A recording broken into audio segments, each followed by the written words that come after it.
How about that? You know who that is, don't you? That's MGK. Mm-hmm. Oh, look, there he is. Holy moly, it happened.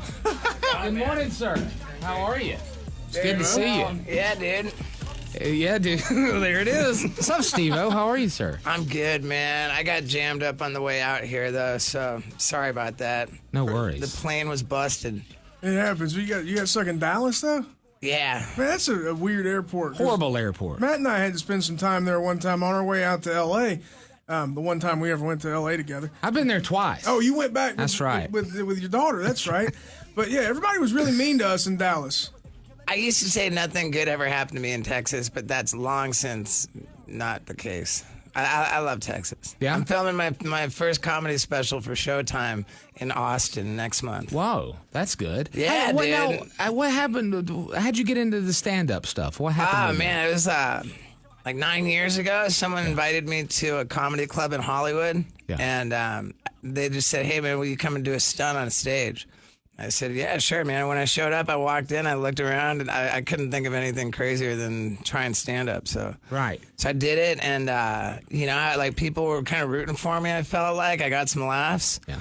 And before I left that night, I scheduled my return, and, I just never looked back, really. I mean, I only dabbled in it at first, but now I've been on tour for the last 5 years. Yeah. Headlining all over the world. Yeah. And it's still nobody really equates me with stand-up. Right. But I like to think that's going to change because I got to deal with Showtime. And that's not nothing to scoff at. Right? That's a big deal. They don't give specials to people who aren't funny. Comedy Central, yes. Showtime, no. I've seen Comedy Central specials. That's hilarious. I got one to be on Epics next month. Epics, right? Anybody on there.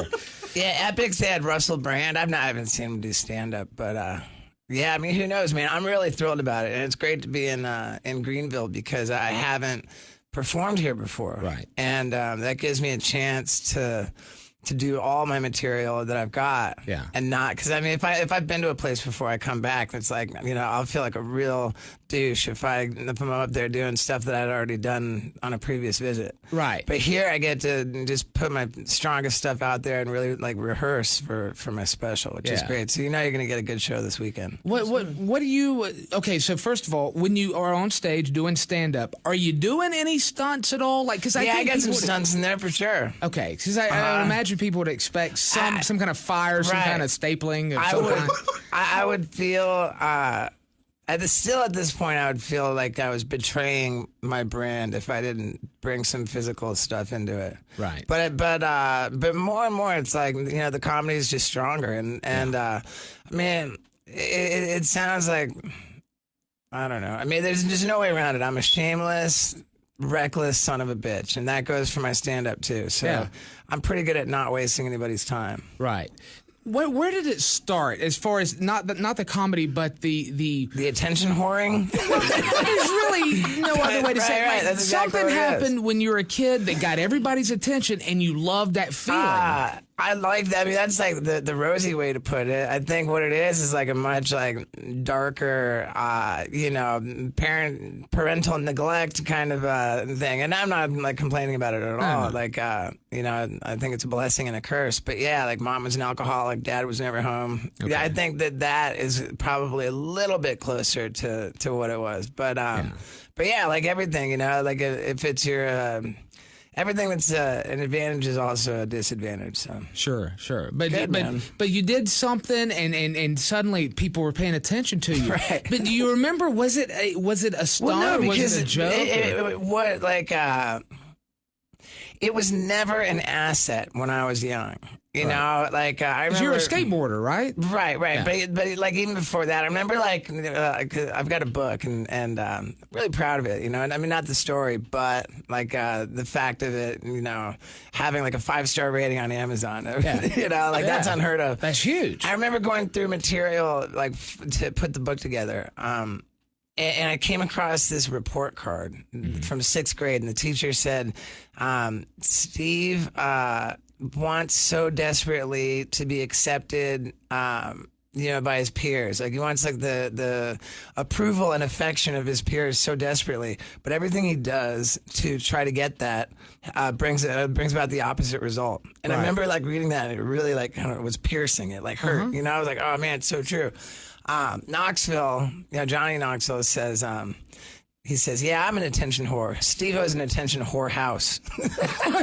Whorehouse. That's great. That's great. It's just the abuse your testicles have taken over the years. Along with the rest of you, like the fish hook thing you did. I was thinking about that. I did that twice, too. Well, you're just like behind a boat with a fish hook in your jaw, right? Right, yeah. I did that one. I did that one twice. We had like a professional body piercer guy on the boat, and we got some sharks that day, but not that many. And so I remember the director came to me, like he was like really important to try to sell me on this. He said, hey man, we looked at the footage, and this weird body piercer guy doing the fish hook through your face, like just it looks weird. It's like, what's he doing there? And he says, would you be okay with refilming it with Pontius doing it instead? Because that way we could get more sharks too. And I said, hey man, I told him, hey man, I don't know if you know how light on footage I am, but I'll do whatever. Yeah. Because that's what Jackass has always been. It's just like a battle for screen time, Right. I mean, like one guy does something awesome, we all get footage envy, and it's like, it just winds up being like, just a bunch of attention whores will do anything to be in the movie. Anything to get in. Right. And I got hurt on that movie too, so I was out for a lot of the filming, and I had a lot of catch-up work to do. So they didn't even have to like really pitch me very hard for anything. Sure. Do you remember a time when you were pole vaulting over a cesspool? Sure. And there was Pooh River. There was some type of dead animal in the Pooh River at the same time. I mean, it's something that probably didn't hurt as bad, but is it high on the list of the worst things you ever had to do, considering how nasty that was? Well, I mean, it was definitely gross, but that's sort of like my Jackass superpower, my superpower. Yeah. And I don't know. I mean, I guess I want to like be, like as reckless and crazy as possible, and I'm definitely out of my mind. But at the same time, I think I've picked my battles pretty carefully. Like I can walk around a lot better than Knoxville at this point, because I guess I grew up falling down off skateboards and stuff. Mm-hmm. Knoxville can't turn his car. He can't make a left-hand turn without like being in terrible pain. Like right, like he has to wear a catheter and all that stuff. Yeah, I think now, he's right? done with the catheter. Okay. But he's like. I mean, that's what makes him so epic. Is it just like how much like he really has wrecked his body? Is he the one in the as far as the Jackass guys go? Do you think he's in the worst shape right now as a result of? I don't know, because he'd probably hate to know that I was even saying anything, but I think that like he doesn't really let on, So I'm not even sure if he's healed, but I just know that there's terrible things going on with his back too. Yeah. But I don't know, man. He seems to be getting on pretty well. Good. Bad Grandpa. I love that movie. Sure, man. I love that movie. That was great. And I love all the Jackass stuff, too. Of course, mentioning man. Knoxville. We got Steve-O in studio with us. He is in the Upstate. He's going to be at the Greenville Comedy Zone. You were there last night. I was there last night. It's like upsetting how beautiful the women are here. I mean, it's like I say that like I like all comedy about it, because like my comedy is really pretty filthy, and it's like when all the crowd work, I don't know, but it kind of just helps to be like, oh yeah, I'll just say like, oh, you got beautiful women here, and I've never actually been so shocked as I was last night. Yes. But I'm at the Greenville Comedy Zone. Yeah. I got like 2 shows tonight, 2 shows tomorrow night, and 1 show on Sunday. You're going to be here through Sunday. At the same time, our big Fall for Greenville Festival is going to go on. Right. Oh, yeah. And So I was the hottest of the women. the hottest busloads. The hottest of the women will be there, but I just want to tell you, if you go down there and mill around, we're not all that fake. Because there'll be a bunch of fakery down there. I mean, like, what's fake anyway? I mean, People acting like this is Miami when it's Greenville. You know what I'm saying? The facade that they put on. Just if you run into any of that. I don't know what's so great about Miami. Well, that was probably. that's true. I was going to use Atlanta, but that's an awful example to use these days. Yeah, I mean, whatever, man. I travel nonstop all over the place, and no one place is better than another. Yeah.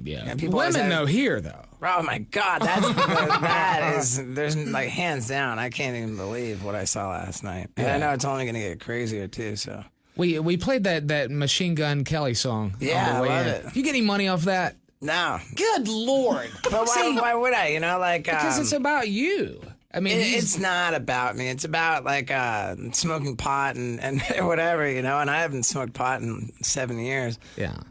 But yeah, no, I mean, it's an honor. It's an honor to I be would say name it's dropped. totally an honor. Yeah. And plus, I'm really psyched to see MGK doing so well. You know, that kid, talk about real people. That kid's a class act, man.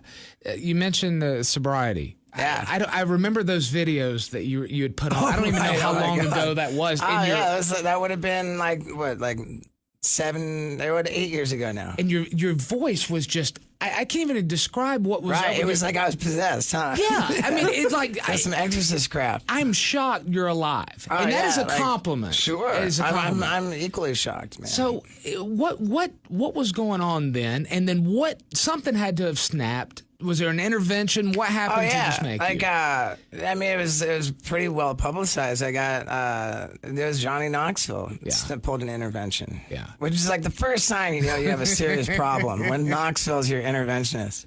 Yeah. But yeah, those guys like behind this law in California, it says if you're harmful to yourself or others, they can lock you up in a psychiatric ward. Yeah.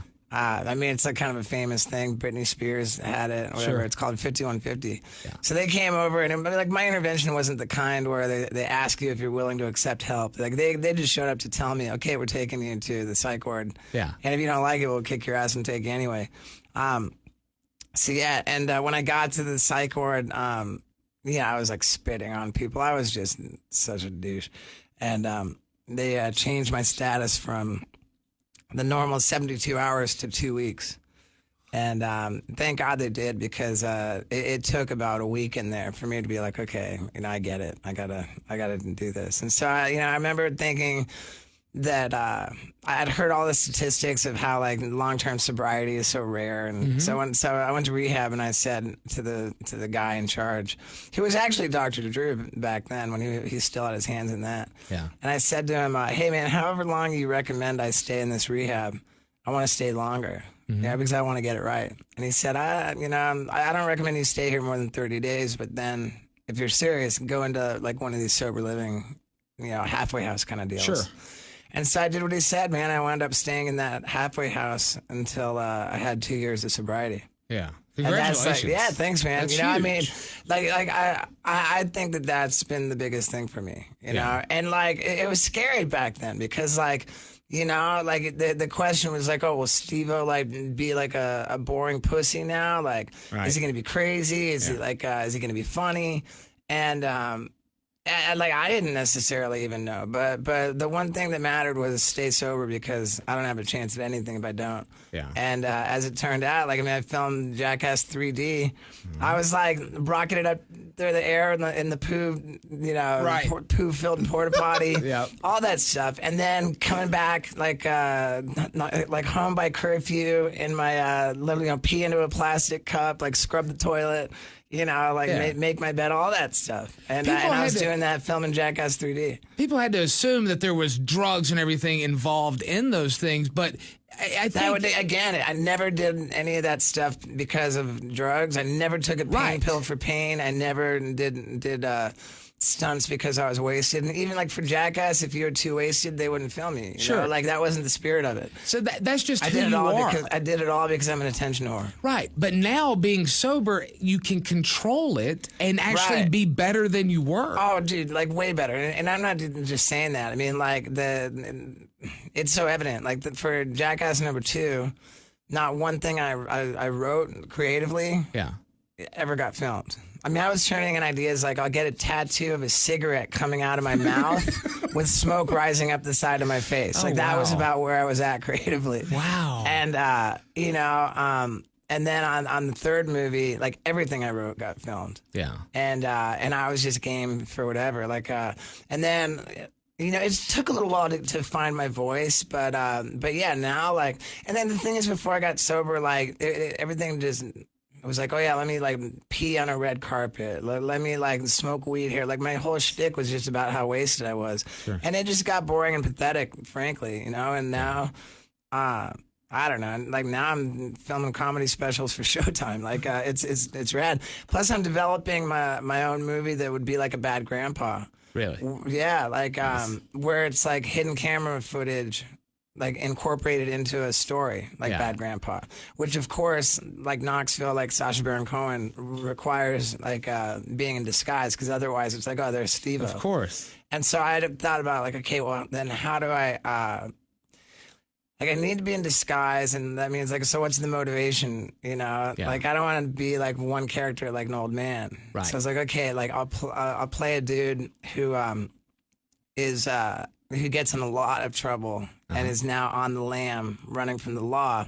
So every time I go in public, I just straight have to be in disguise to avoid capture. Perfect. And it's going to be epic, man. And the wheels are starting to turn. Good. So, because I'm just sick and tired of waiting for the rest of the Jackass guys to get healthy and get off their ass and not be too busy. Yeah. Like to make another Jackass movie. I was talking to a guy in Florida on the radio, just like this.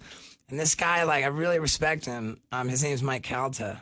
He says, man, he said, I was nervous for you going to see Jackass 3D because I was scared that it would have gotten to the point where it was sad to see you guys do that stuff. Yeah. And he wasn't saying that in a way to like be a dick or like, he was just like, and he's like, I was really relieved to find that wasn't the case, that you guys were still getting away with it.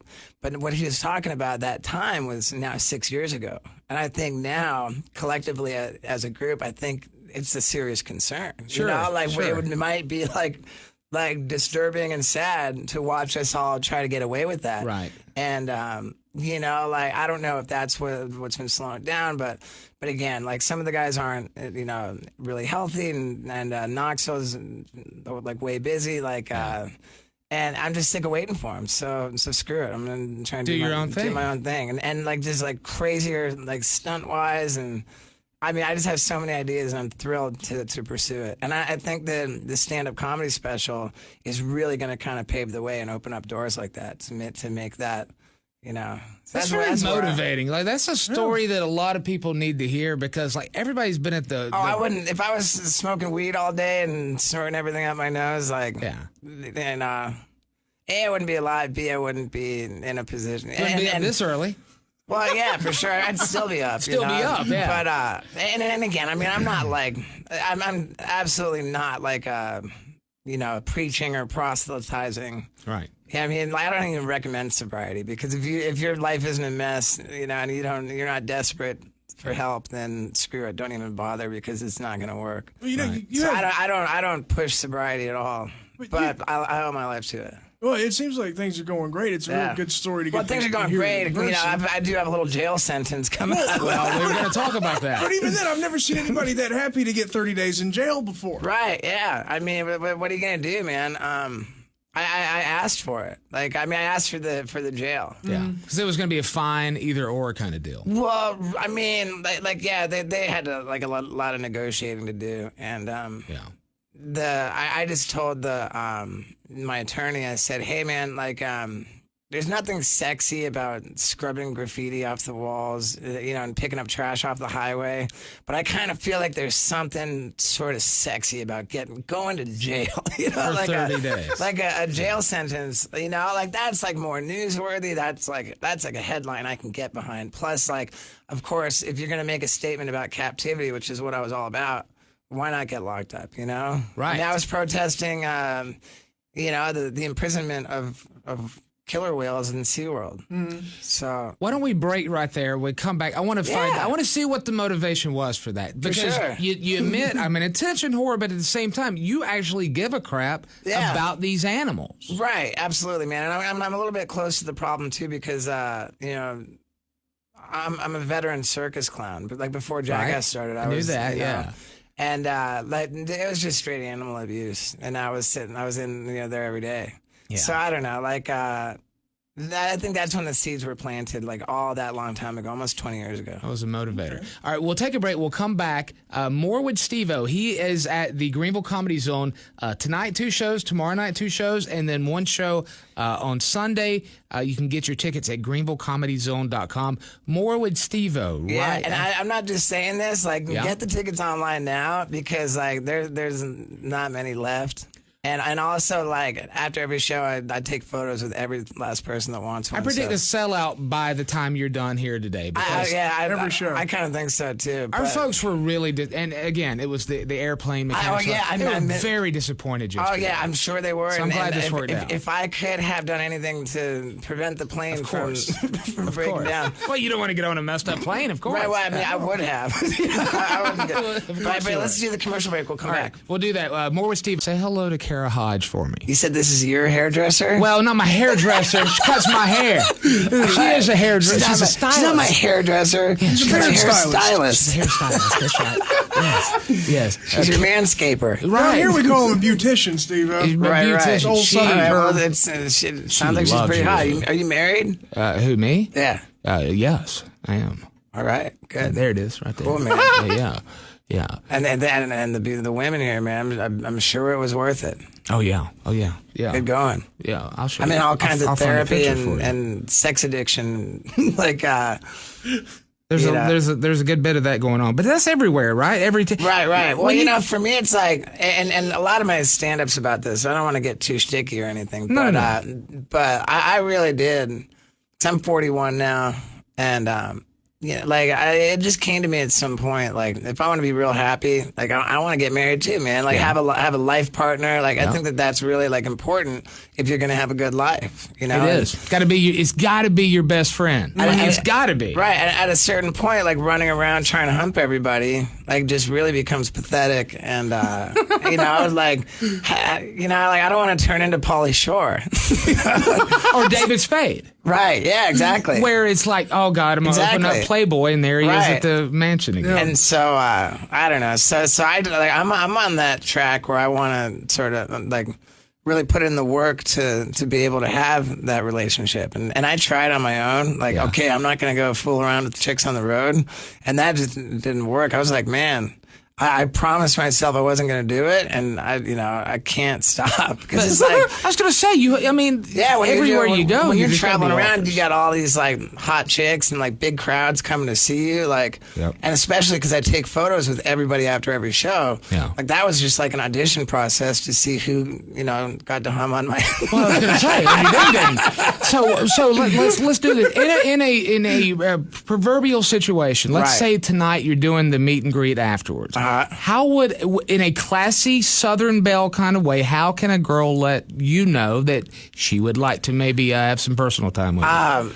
Man, I don't like. It wouldn't really matter, because. Should she just tell you? Well, I mean, like she can, and it's flattering. I mean, last night I told you. Last night the chicks were insanely hot. Yeah. And this one who you guys know, her name's Bailey. Right? You guys have to know her. She would it was like really upsetting. And I was like, man, you are committed to like changing your ways when you walk away from that. Oh, you did? Yeah. Oh, you did? Okay, so you did. I mean, I'm not gonna like go ahead and like honk my own horn saying, yeah, she was like super. Somebody down honk it for you, I'd imagine. Yeah, like I mean, I think it would be really like sort of douchey to say like, oh yeah, she wanted me, but like yeah, I mean, she hung out, like she hung out and she just looked really hot, and I was like, man, like that's when I know that I'm serious about like becoming the man that the love of my life deserves. Yeah. So wow. That's wild. I just unsold some tickets right there. But I mean that's right. But it's so funny because like just trying to be on that track, like there is so much like hilarious so much hilarious comedy in like my whole path on that. Like I'm really grateful for like all that because God, it's funny, man. Rise, guys. Carolina's #1 morning show. 93.3 The Planet.